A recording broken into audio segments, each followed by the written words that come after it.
International students ਦੀ death rate ਵਿੱਚ ਲਗਾਤਾਰ ਪਿਛਲੇ 2 ਸਾਲਾਂ ਵਿੱਚ ਵਾਧਾ ਹੋ ਰਿਹਾ ਹੈ। ਕੈਨੇਡਾ ਦੇ ਵਿੰਡਸਰ ਸ਼ਹਿਰ ਵਿੱਚ ਪੜ੍ਹ ਰਹੇ 3 ਪੰਜਾਬੀ ਵਿਦਿਆਰਥੀਆਂ ਦੀ ਸੜਕ ਹਾਦਸੇ ਦੌਰਾਨ ਮੌਤ ਹੋ ਗਈ।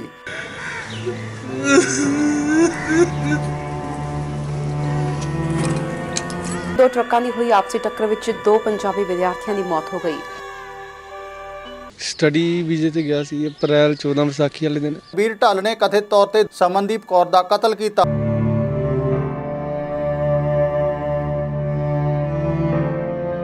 ਮੇਰੇ ਨਾਲ ਇਹ ਗੱਲ ਕਰਦੀ ਸੀ, ਮੰਮੀ ਐਤਕੀ ਮੈਂ ਸੋਡਾ ਬਣਾ ਲਿਆ, ਪ੍ਰਦੀਪ ਦਾ ਬਣਾ ਲਿਆ। ਮੈਂ ਜਦ PR ਹੋ ਕੇ ਆऊँ ਤੁਹਾਡੇ ਕੋਲ ਆਉਂਗੀ ਜਦੋਂ।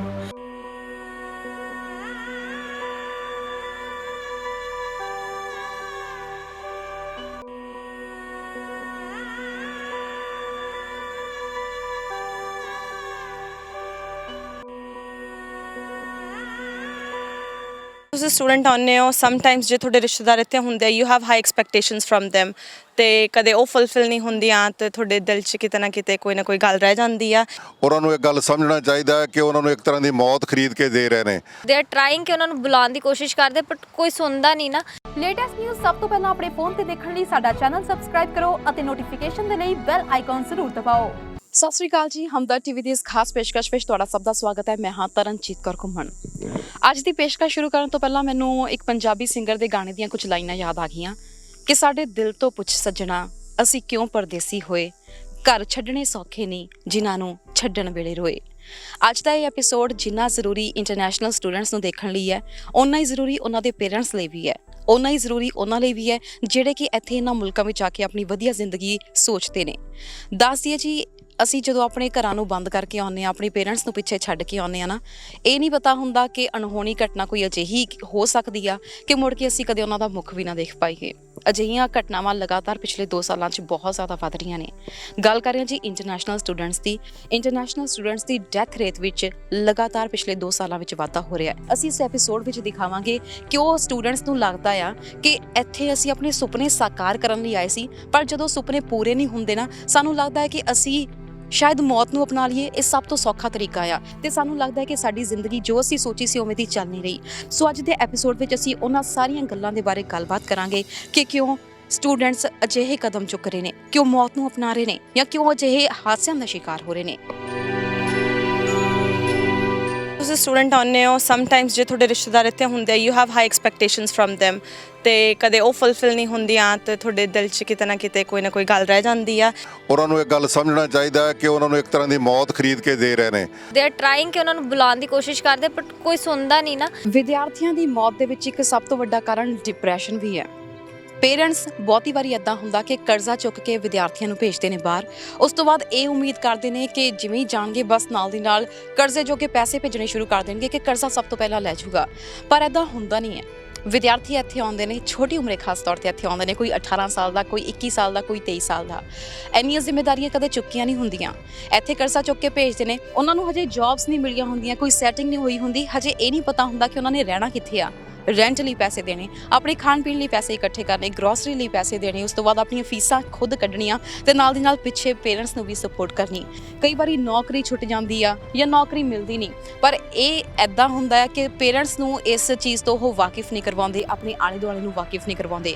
ਡਿਪਰੈਸ਼ਨ ਬਹੁਤ ਟਾਈਪ ਦਾ ਸਟੂਡੈਂਟਸ ਨੂੰ, ਜਿਵੇਂ ਕਿ ਇੰਡੀਆ ਤੋਂ ਆਉਂਦੇ ਪੇਰੈਂਟਸ ਬੜਾ ਲੋਨ ਲੈ ਕੇ ਭੇਜਦੇ ਆ ਤੇ ਉਹਨਾਂ ਨੂੰ ਹੁੰਦਾ ਕਿ ਲੋਨ ਵੀ ਪੇ ਕਰਨਾ ਹੈ ਤੇ ਪੇਰੈਂਟਸ ਹੁੰਦੇ ਹੁਣ ਬੱਚੇ ਆ ਗਏ ਪਹਿਲੇ 2-3 ਮਹੀਨਿਆਂ 'ਚ ਲੋਨ ਉਤਾਰਨਾ ਸ਼ੁਰੂ ਕਰ ਦੇਣ, ਬਟ ਉਹਨਾਂ ਨੂੰ ਪਤਾ ਨਹੀਂ ਹੁੰਦਾ ਕਿ ਕਿੰਨੇ ਕਿਹੋ ਜਿਹੀ ਸਿਚੁਏਸ਼ਨਸ 'ਚ ਬੱਚੇ ਹੈਗੇ ਤੇ ਇਹ ਵੀ ਇੱਕ ਰੀਜ਼ਨ ਹੈਗਾ ਕਿ ਉਹ ਬੱਚੇ ਡਿਪਰੈਸ਼ਨ 'ਚ ਜਾਂਦੇ ਆ। ਹੋਰ ਕਿ ਮਤਲਬ ਇਕੱਲੇ ਪੈ ਜਾਂਦੇ, ਕੋਈ ਹੁੰਦਾ ਨਹੀਂ, ਜਸਟ ਉਹਨਾਂ ਦੀ ਇੱਕ ਲਾਈਫ ਰਹਿ ਜਾਂਦੀ ਹੈ ਕਿ ਕੰਮ ਤੋਂ ਘਰ, ਘਰ ਤੋਂ ਕੰਮ, ਤੇ ਉਹਦੇ ਕਰਕੇ ਵੀ ਇੱਕ ਮੋਨੋਟਨਸ ਜਿਹੀ ਲਾਈਫ ਕਰਕੇ ਵੀ ਉਹ ਥੋੜ੍ਹੇ ਜਿਹੇ ਡਿਪਰੈਸਡ ਹੋਣੇ ਸ਼ੁਰੂ ਹੋ ਜਾਂਦੇ। ਸੁਣਦੇ ਆ ਰਹੇ ਹਾਂ, ਹੋਰ ਵੀ ਰਿਸ਼ਤੇਦਾਰ ਫਰੈਂਡਸ ਪਹਿਲਾਂ ਵੀ ਗਏ ਹੋਏ ਆ ਵੀ ਸਟਰਗਲ ਤਾਂ ਕਰਨਾ ਹੀ ਪੈਣਾ। ਜੇ ਕੰਮ ਨਹੀਂ ਕੀਤਾ ਤਾਂ ਕੁਝ ਬਣਨਾ ਨਹੀਂ, ਜੇ ਕੰਮ ਨਹੀਂ ਕੀਤਾ ਤਾਂ ਭੁੱਖੇ ਮਰਾਂਗੇ, ਤਾਂ ਫਿਰ ਫਾਇਦਾ ਕੀ ਹੈ ਇੰਨੇ ਪੈਸੇ ਲਾ ਕੇ ਇੱਥੇ ਆਏ। ਬਟ ਆਈ ਥਿੰਕ ਤੁਹਾਨੂੰ family sickness, emotional support, I think specially when you come here as a single girl, ਵੀ ਤੁਹਾਨੂੰ ਇੱਦਾਂ ਲੱਗਦਾ ਵੀ ਤੁਹਾਨੂੰ you know like you miss your family and ਤੁਹਾਨੂੰ ਉਹ ਥੋੜ੍ਹੀ ਵਾਰਮਥ ਜੀ ਮਿਸਿੰਗ ਹੁੰਦੀ ਹੈ ਐਂਡ ਯੂ ਫੀਲ ਲਾਈਕ ਤੁਹਾਨੂੰ ਕੋਈ ਗਾਈਡੈਂਸ ਦੇਣ ਵਾਲਾ ਨਹੀਂ ਹੁੰਦਾ, ਡਾਇਰੈਕਸ਼ਨ ਤੁਹਾਨੂੰ ਇਹ ਹੁੰਦਾ ਓਕੇ ਕੰਮ 'ਤੇ ਵੀ ਜਾਣਾ। ਆਈ ਨੋ ਸਮ ਸਟੂਡੈਂਟਸ ਉਹਨਾਂ ਨੂੰ ਫੀਸਾਂ ਦਾ ਵੀ ਹੁੰਦਾ ਹੋਊਗਾ ਵੀ ਅਸੀਂ ਫੀਸਾਂ ਵੀ ਪੇ ਕਰਨੀਆਂ, ਸੋ ਉਹ ਸਭ ਚੀਜ਼ਾਂ ਕਰਕੇ ਆਈ ਥਿੰਕ ਬੰਦਾ ਆਪਣੇ ਆਪ ਨੂੰ ਕਿਤੇ ਨਾ ਕਿਤੇ ਡਾਊਟ ਕਰਦਾ ਹੈਗਾ। ਹੈਗਾ ਐਂਡ ਸਮਟਾਈਮਸ ਦੇ just don't know what to do, which causes depression. ਕਈ ਵਾਰੀ ਐਦਾਂ ਵੀ ਹੁੰਦਾ ਹੈ ਕਿ ਆਪਣੇ ਘਰਦਿਆਂ ਤੋਂ ਲੜ ਕੇ ਅਸੀਂ ਪਹੁੰਚੇ ਹੁੰਨੇ ਆ। ਪੇਰੈਂਟਸ ਨੂੰ ਹੁਣ ਕਿਹੜੇ ਮੂੰਹ ਨਾਲ ਦੱਸੀਏ ਕਿ ਅਸੀਂ ਇੱਥੇ ਸੈੱਟ ਨਹੀਂ ਹੋ ਪਾ ਰਹੇ ਹੈਗੇ, ਪੇਰੈਂਟਸ ਨੂੰ ਕਿਹੜੇ ਮੂੰਹ ਨਾਲ ਦੱਸੀਏ ਕਿ ਅਸੀਂ ਇੱਥੇ ਬਹੁਤ ਔਖੇ ਆ। ਸੋ ਇਸ ਤੋਂ ਬਾਅਦ ਜਿਹੜਾ ਆ ਸਟ੍ਰੈਸ ਹੋਰ ਜ਼ਿਆਦਾ ਵਧਣਾ ਸ਼ੁਰੂ ਹੋ ਜਾਂਦਾ। ਜੋ ਸੋਚ ਕੇ ਆਉਂਦੇ ਆ ਉਹ ਇੱਥੇ ਮਿਲਦਾ ਨਹੀਂ ਹੈਗਾ। ਬਹੁਤ ਮਿਹਨਤ ਕਰਨੀ ਪੈਂਦੀ ਆ ਜੀ, ਤਾਂ ਮਿਲ ਵੀ ਜਾਂਦਾ ਆ, ਪਰ ਕਈ ਵਾਰੀ ਹਿੰਮਤ ਛੇਤੀ ਹਾਰ ਜਾਂਦੇ ਆ। ਇੱਕ ਕਾਰਨ ਤੇ ਜਿਹੜੇ ਮੈਂ ਸਮਝਦਾ ਜਿਹੜੇ ਬੱਚੇ ਸਾਡੇ ਪੜ੍ਹਨ ਆਉਂਦੇ ਉਹਨਾਂ ਦੀ ਲੋਨਲੀਨੈਸ ਹੈ ਜੀ, ਉਹਨਾਂ ਦਾ ਸਿਰ ਬਹੁਤ ਵੱਡਾ ਕਰਜ਼ਾ ਹੈ ਜੀ। ਇੱਥੇ ਆ ਕੇ ਕਈਆਂ ਦੀ ਅਨਫੋਰਚੂਨੇਟਲੀ ਜਿਸ ਕਾਲਜ 'ਚ ਉਹਨਾਂ ਨੇ ਦਾਖਲਾ ਲਿਆ ਉਹ ਪੜ੍ਹਾਈ ਪੂਰੀ ਨਹੀਂ ਉਹਨਾਂ ਨੇ ਕੀਤੀ, ਵਿੱਚੋਂ ਹੀ ਛੱਡ ਦਿੱਤਾ। ਫਿਰ ਉਹ ਸਟਰਗਲ ਕਰਦੇ ਨੇ ਕਿ ਕਿਸੇ ਤਰੀਕੇ ਦੇ ਨਾਲ ਇੱਥੇ ਪੱਕੇ ਹੋ ਜਾਣ, ਉਹਨਾਂ ਨੂੰ PR ਮਿਲ ਜਾਏ। ਉਹ PR ਲੈਣ ਵਾਸਤੇ ਬਹੁਤ ਸਾਰੇ ਉਹਨਾਂ ਨੂੰ ਧੱਕੇ ਖਾਣੇ ਪੈਂਦੇ ਨੇ। ਬਹੁਤ ਸਾਰੇ ਇਹੋ ਜਿਹੀਆਂ ਜਿਹੜੀਆਂ ਸਮਾਜਿਕ ਜਾਂ ਜਿਹੜੇ ਅੰਪਲਾਇਰਸ ਨੇ ਉਹਨਾਂ ਦੇ ਹੱਥਾਂ ਦੇ ਵਿੱਚ ਬੜੇ ਵੱਡੇ ਪੈਸੇ ਦੇ ਕੇ ਉਹਨਾਂ ਨੂੰ ਉਹਦੀ ਕਠਿਨਾਈ ਦਾ ਸਾਹਮਣਾ ਕਰਨਾ ਪੈਂਦਾ। ਅਤੇ ਫਿਰ ਮੈਂ ਸਮਝਦਾ ਕਿ ਜਦੋਂ ਉਹ ਰਿਸੈਸ਼ਨ ਅਤੇ ਫਿਰ ਡਿਪਰੈਸ਼ਨ ਦੇ ਵਿੱਚ ਫਿਰ ਡਰੱਗਸ ਦੇ ਵਿੱਚ ਚਲੇ ਜਾਂਦੇ ਨੇ, ਅਨਫੋਰਚੂਨੇਟਲੀ ਫਿਰ ਉਹਨਾਂ ਨੂੰ ਜਦ ਸਾਰੇ ਹੀ ਰਸਤੇ ਉਹ ਸਮਝਦੇ ਨੇ ਕਿ ਸਾਰੇ ਰਸਤੇ ਬੰਦ ਹੋ ਗਏ ਆ ਅਤੇ ਫਿਰ ਉਹ ਆਪਣੀ ਜਾਨ ਲੈ ਲੈਂਦੇ ਜੀ। ਅੱਜ ਕੱਲ੍ਹ ਜਿਹੜੇ ਬੱਚੇ ਦੇਖੋ ਗੱਡੀਆਂ ਦੇ ਵਿੱਚ ਐਕਸੀਡੈਂਟ ਜਿਹੜੇ ਵੱਧ ਰਹੇ ਆ, ਚਾਹੇ ਜਿਹੜੇ ਬੱਚੇ ਸੁਸਾਈਡ ਕਾਫੀ ਇੰਟਰਨੈਸ਼ਨਲ ਸਟੂਡੈਂਟਸ ਜਿਹੜੇ ਕਰ ਰਹੇ ਆ, ਮੈਂਟਲ ਸਟ੍ਰੈਸ ਦਾ ਉਹਨਾਂ ਨੂੰ ਸਾਹਮਣਾ ਕਰਨਾ ਪੈਂਦਾ ਵਾ। ਵਨ ਆਫ ਦਾ ਰੀਜ਼ਨ ਹੈਗਾ ਕਿ ਜਿਹੜੇ ਬੱਚੇ ਇੰਡੀਆ ਤੋਂ ਆਉਂਦੇ ਆ 18-19 ਸਾਲ ਦੇ ਅੱਜ ਕੱਲ੍ਹ ਬੱਚੇ ਜਿਹੜੇ ਮੋਸਟਲੀ ਜਿਹੜੇ ਆ ਰਹੇ ਆ ਆਫਟਰ ਜਿਹੜੇ ਗ੍ਰੇਡ 12 ਇੱਥੇ ਆਉਂਦੇ ਆ। ਜਦੋਂ ਸਾਡਾ ਟਾਈਮ ਹੁੰਦਾ ਸੀ ਉਦੋਂ ਬੱਚੇ ਜਿਹੜੇ ਕਹਿ ਲਓ ਕਿ ਮੋਸਟਲੀ ਆਪਣੀ ਗ੍ਰੈਜੂਏਸ਼ਨ ਕਰਕੇ ਇੱਥੇ ਆਉਂਦੇ ਸੀ, ਜਦੋਂ ਮੈਚਿਓਰ ਹੁੰਦੇ ਸੀ। ਘਰੋਂ ਤੁਸੀਂ ਬਾਹਰ ਰਹਿ ਹੁੰਦੇ ਆ, ਤੁਹਾਨੂੰ ਪਤਾ ਕਿ ਤੁਹਾਨੂੰ ਜੇ ਘਰੋਂ ਬਾਹਰ ਰਹਿਣਾ ਤੁਹਾਨੂੰ ਕਿਹੜੀਆਂ ਜਿਹੜੇ ਮੁਸ਼ਕਲਾਂ ਦਾ ਸਾਹਮਣਾ ਕਰਨਾ ਪੈ ਸਕਦਾ ਵਾ। ਤੇ ਜਦੋਂ 18 ਸਾਲ ਬੱਚੇ ਆਉਂਦੇ ਆ, ਜਦੋਂ ਇੱਥੇ ਦਾ ਆ ਕੇ ਇੱਕੋ ਦਮ ਆਜ਼ਾਦੀ ਮਿਲਦੀ ਆ ਤੁਹਾਨੂੰ, ਕਈ ਬੱਚੇ ਜਿਹੜੇ ਹੈਗੇ ਆ ਜੀ ਉਹ ਦੇਖੋ ਸਿਸਟਮ ਤੋਂ ਜਿੱਦਾਂ ਮੈਂ ਕਿਹਾ ਕਿ ਭਟਕ ਜਾਂਦੇ ਆ ਥੋੜ੍ਹਾ। ਸੋ ਹਮੇਸ਼ਾ ਤੁਸੀਂ ਸਿਸਟਮ ਨੂੰ ਫੋਲੋ ਕਰੋ। ਇਹੋ ਹੀ ਕਾਰਨ ਹੁੰਦਾ ਜਦੋਂ ਮੈਂਟਲ ਸਟ੍ਰੈਸ ਬੱਚਿਆਂ ਨੂੰ ਹੋ ਜਾਂਦੀ ਆ ਕਿ ਜੇ ਕੰਮ ਨਹੀਂ ਮਿਲਦਾ ਉਹਦੀ ਸਟ੍ਰੈਸ ਕਾਫੀ ਹੁੰਦੀ ਆ। ਹੋਰ ਕਹਿ ਲਓ ਕਿ ਜਿਹੜੀਆਂ ਇੱਕ ਘਰ ਲੱਭਣ, ਜਿਵੇਂ ਕਈ ਵਾਰ ਬੱਚਿਆਂ ਨੂੰ ਪ੍ਰੋਬਲਮ ਆ ਜਾਂਦੀ ਸਟਾਰਟਿੰਗ ਦੇ ਵਿੱਚ, ਹੋਰ ਜਿਹੜੇ ਕਾਲਜਿਸ ਵਿੱਚ ਪ੍ਰੋਬਲਮ ਆਉਂਦੀ ਹੈ। ਸੋ ਉਹ ਇੱਕ ਵਨ ਆਫ ਦਾ ਰੀਜ਼ਨ ਹੈਗਾ ਕਿ ਬੱਚੇ ਜਿਹੜੇ ਮੈਂਟਲ ਸਟ੍ਰੈਸ ਜਿਹੜੀ ਆ ਵੱਧ ਰਹੀ ਆ ਬੱਚਿਆਂ ਦੇ ਵਿੱਚ। ਤੁਸੀਂ ਇੱਕ ਸਾਈਕੈਟ੍ਰਿਸਟ ਨਾਲ ਗੱਲ ਕੀਤੀ ਕਿ ਕੀ ਕਾਰਨ ਹੁੰਦਾ ਆ ਕਿ ਸਟੂਡੈਂਟਸ ਜਿਹੜੇ ਆ ਉਹ ਇੰਨੇ ਜ਼ਿਆਦਾ ਡਿਪਰੈਸ਼ਨ ਦਾ ਸ਼ਿਕਾਰ ਹੋ ਰਹੇ ਨੇ। ਉਹਨਾਂ ਦੇ ਜਿਹੜੇ ਆ ਇੱਥੇ ਜਦੋਂ ਬੱਚੇ ਆਉਂਦੇ ਨੇ they have to witness the harsh weather conditions along with that living conditions ਵੀ ਕਈ ਵਾਰੀ ਇੰਨੀਆਂ ਸੂਟੇਬਲ ਨਹੀਂ ਹੁੰਦੀਆਂ। ਦੇ ਲਿਵਿੰਗ ਇਨ ਬੇਸਮੈਂਟਸ, ਟਰਨਸ ਲੈ ਰਹੇ ਨੇ ਬੱਚੇ ਉੱਥੇ। So it's not easy. And ਉਸ ਤੋਂ ਜ਼ਿਆਦਾ ਜਿਹੜੀ ਹੈਗੀ ਹੈ ਸਭ ਤੋਂ ਵੱਡਾ ਰੀਜ਼ਨ ਇਹਦਾ ਹੈਗਾ ਕਿ ਜਿਹੜੀ ਫਾਈਨੈਂਸ਼ੀਅਲ ਸਟ੍ਰੈਸਸ ਨੇ, ਕਈ ਵਾਰੀ ਪੇਰੈਂਟਸ ਉੱਥੋਂ ਬਹੁਤ ਜ਼ਿਆਦਾ ਡੈਟ ਲੈ ਕੇ ਦੇ ਸੈਂਡ ਦੇਅਰ ਚਿਲਡਰਨ ਅਬਰੋਡ, ਔਰ ਉਹ ਬੱਚਿਆਂ ਦੇ ਅੰਦਰ ਇੱਕ ਜਿਵੇਂ ਕਹਿ ਲਈਏ ਆਪਾਂ obsession ਹੋ ਜਾਂਦਾ ਹੈ ਕਿ ਮੈਂ ਫਟਾਫਟ ਬਹੁਤ ਸਾਰਾ ਕੰਮ ਕਰਕੇ ਬਹੁਤ ਸਾਰੇ ਪੈਸੇ ਬਣਾ ਲੈਣੇ ਨੇ, 2-2 3-3 ਜੌਬਸ ਕਰਦੇ ਨੇ। ਐਂਡ ਉਹਦਾ ਕਰਕੇ ਦੇ ਗੈਟ ਇਨਟੂ ਦੈਟ ਰੂਟੀਨ ਜਿਹਦੇ 'ਚ ਉਹਨਾਂ ਦਾ ਸਲੀਪ ਸਾਈਕਲ ਡਿਸਟਰਬ ਹੋ ਜਾਂਦਾ ਹੈ, ਉਹਨਾਂ ਦੀ ਐਪੇਟਾਈਟ ਖਤਮ ਹੋ ਜਾਂਦੀ ਹੈ, because they are not doing any activity besides this. And ਕਈ ਵਾਰੀ ਉਹਨਾਂ ਬੱਚਿਆਂ ਨੂੰ ਬੁਲਿੰਗ ਦਾ ਵੀ ਸ਼ਿਕਾਰ ਹੋ ਜਾਂਦੇ ਨੇ ਕਿਉਂਕਿ ਕਲਚਰਲ ਲਿੰਗੁਇਸਟਿਕ ਬੈਰੀਅਰਸ ਨੇ। ਉਹ ਦੂਸਰੇ ਮੁਲਕ ਤੋਂ ਆਏ ਨੇ, ਆ ਕੇ ਉਹਨਾਂ ਨੂੰ ਇੰਗਲਿਸ਼ ਨਹੀਂ ਆਉਂਦੀ, ਇੱਥੋਂ ਦਾ ਕਲਚਰ ਨਹੀਂ ਆਉਂਦਾ। They don't know how to manage their finances. ਉਹਨਾਂ ਨੂੰ ਆਪਣੇ ਕ੍ਰੈਡਿਟ ਕਾਰਡ ਨਹੀਂ ਯੂਜ਼ ਕਰਨੇ ਆਉਂਦੇ, ਡੈਬਿਟ ਕਾਰਡ ਨਹੀਂ ਯੂਜ਼ ਕਰਨੇ ਆਉਂਦੇ। ਉਹਦਾ ਕਰਕੇ ਵੀ ਐਂਜ਼ਾਈਟੀ ਹੁੰਦੀ ਹੈ। ਔਰ ਐਂਜ਼ਾਈਟੀ ਜਿਹੜੀ ਹੈ ਲੌਂਗ ਰਨ 'ਚ ਜਿਹਨੂੰ ਆਪਾਂ ਟਰੀਟ ਨਾ ਕੀਤਾ ਜਾਏ, that feeds depression. ਡਰੋਨਿੰਗ ਡੈਥਸ ਯਾਨੀ ਕਿ ਡੁੱਬ ਕੇ ਮੌਤਾਂ ਹੋ ਰਹੀਆਂ ਨੇ। ਆਪਣੇ ਦੋਸਤਾਂ ਨਾਲ ਜਾਂਦੇ ਹਾਂ, ਚਿਲ ਮੋਡ ਵਿੱਚ ਹੁੰਦੇ ਹਾਂ, ਕਈ ਵਾਰੀ ਸੈਲਫੀਆਂ ਖਿੱਚਣ ਦੇ ਚੱਕਰ ਦੇ ਵਿੱਚ ਪੈਰ ਤਿਲਕ ਜਾਂਦਾ, ਤੈਰਨਾ ਆਉਂਦਾ ਨਹੀਂ ਹੁੰਦਾ ਤੇ ਉੱਥੇ ਡੁੱਬ ਕੇ ਡੈਥ ਹੋ ਜਾਂਦੀ ਆ। ਕਈ ਵਾਰੀ ਇੱਦਾਂ ਹੁੰਦਾ ਹੈ ਕਿ ਲਾਸ਼ਾਂ ਜਿਹੜੀਆਂ ਨੇ ਉਹ 3-3 4-4 ਦਿਨਾਂ ਬਾਅਦ ਬਰਾਮਦ ਹੁੰਦੀਆਂ ਨੇ। ਕਈ ਵਾਰ ਤਾਂ ਇੱਦਾਂ ਵੀ ਹੋਇਆ ਜੀ ਸਰਦੀਆਂ ਦੇ ਕਰਕੇ ਇੱਥੇ ਸਨੋ ਜਮੀ ਹੋਣ ਦੇ ਕਰਕੇ ਜਿਹੜੀ ਡੈਡ ਬੋਡੀ ਆ ਸਨੋ ਦੇ ਵਿੱਚ ਹੀ ਕਿਤੇ ਫਸ ਕੇ ਰਹਿ ਗਈ ਤੇ ਉਸ ਤੋਂ ਬਾਅਦ ਜਦੋਂ ਸਨੋ ਮੈਲਟ ਹੁੰਦੀ ਆ ਉਸ ਤੋਂ ਬਾਅਦ ਡੈਡ ਬੋਡੀ ਨਿਕਲਦੀ ਆ। ਸੋ ਅਜਿਹੀ ਬੇਵਕਤੀ ਮੌਤ ਵੀ ਬਹੁਤ ਇਸ ਵਕਤ ਸੁਰਖੀਆਂ ਵਿੱਚ ਆਈ ਹੋਈ ਹੈ। ਪਹਿਲਾਂ ਸਟੂਡੈਂਟਸ ਤੋਂ ਹੀ ਪੁੱਛਦੀ ਹਾਂ ਕਿ ਜਦੋਂ ਉਹ ਐਵੇਂ ਦੀ ਥਾਵਾਂ ਤੇ ਜਾਂਦੇ ਆ ਕੀ ਉਹਨਾਂ ਦੇ ਜ਼ਿਹਨ ਦੇ ਵਿੱਚ ਹੁੰਦਾ ਆ। ਨਾਲ ਹੀ ਜਾਣਾਂਗੇ ਜੀ ਇੰਦਰਜੀਤ ਪਾਲ ਤੋਂ ਕਿ ਫਰੈਂਡਸ ਹੀ ਹੁੰਦੇ ਆ ਜਿਹੜੇ ਜ਼ਿਆਦਾ ਤੁਹਾਨੂੰ ਕਹਿਣਗੇ ਕਿ ਇੰਝ ਕਰਦੇ। ਇੱਕ ਤਾਂ ਸੈਲਫੀਜ਼ ਬਹੁਤ ਜ਼ਿਆਦਾ ਲੈਣੀਆਂ, ਹਰ ਜਗ੍ਹਾ ਸੈਲਫੀ ਲੈਣੀ ਆ, ਉਹ ਵੀ ਇੱਕ ਸਭ ਤੋਂ ਵੱਡਾ ਰੀਜ਼ਨ ਹੈਗਾ ਹੈ ਕਿ ਡਰਾਉਨਿੰਗ ਹੋ ਡੈਥ ਹੋ ਰਹੀ ਹੈ। ਬਿਕੋਜ਼ ਉਹਨਾਂ ਨੂੰ ਹਰ ਇੱਕ ਡਿਫਰੈਂਟ ਟਾਈਪ ਦੀ ਲੋਕੇਸ਼ਨ 'ਤੇ ਉਹਨਾਂ ਨੂੰ ਸੈਲਫੀਜ਼ ਲੈਣ ਦੀ ਆਦਤ ਹੈ। ਇੱਕ ਉਹ ਨਵੇਂ ਆਏ ਹੁੰਦੇ ਆ ਅਤੇ ਇੱਕਦਮ ਨਵੀਂ ਚੀਜ਼ਾਂ ਅਤੇ ਉਦੋਂ ਘਰ ਦੇ ਵੀ ਕੋਈ ਨਹੀਂ ਹੈਗਾ ਅਤੇ ਇੱਕਦਮ ਜ਼ਿਆਦਾ ਹੀ ਫਰੀਡਮ ਮਿਲ ਜਾਂਦੀ ਹੈ ਅਤੇ ਕੋਈ ਡਾਂਟਣ ਨੂੰ ਕੋਈ ਕੁਛ ਨਹੀਂ ਕਹਿ ਸਕਦਾ ਅਤੇ ਉਹਦੇ ਕਰਕੇ ਵੀ ਇਹ ਰੀਜ਼ਨ ਹੈਗਾ ਕਿ ਉਹ ਜ਼ਿਆਦਾ ਡਰਾਉਨਿੰਗ ਡੈਥਸ ਹੋ ਰਹੀਆਂ ਨੇ। I think ਇੱਕ ਮੂਮੈਂਟ ਹੁੰਦਾ ਜਿੱਥੇ ਬੰਦੇ ਨੂੰ ਕੰਟਰੋਲ ਕਰਨਾ ਚਾਹੀਦਾ। When you go on the lake side, to be very honest, it's a beautiful place to be, but sometimes negativity I think is the main cause of depression which ultimately leads to death. Summer ਜਦੋਂ ਆਉਂਦੀ ਹੈ ਬਹੁਤ ਸਾਰੇ international students ਜਿਹੜੇ ਨੇ ਜੀ ਉਹ ਘਰਾਂ ਤੋਂ ਬਾਹਰ ਜਾਂਦੇ ਨੇ। ਖਾਸ ਕਰਕੇ ਆ ਜਿਹੜਾ ਲੋਕਡਾਊਨ ਹੋਇਆ ਸੀ, ਘਰਾਂ ਦੇ ਵਿੱਚ ਬੱਝੇ ਬੈਠੇ ਸੀ, ਜਦੋਂ ਬੀਚਸ ਵਗੈਰਾ ਖੁੱਲ੍ਹੀਆਂ ਤੇ ਬਾਹਰ ਉਹ ਜਾਂਦੇ ਨੇ। ਸਵਿਮਿੰਗ ਉਹਨਾਂ ਨੂੰ ਕਰਨੀ ਨਹੀਂ ਆਉਂਦੀ ਤੇ ਡਰਾਉਨਿੰਗ ਬਹੁਤ ਹੋਈਆਂ ਜੀ।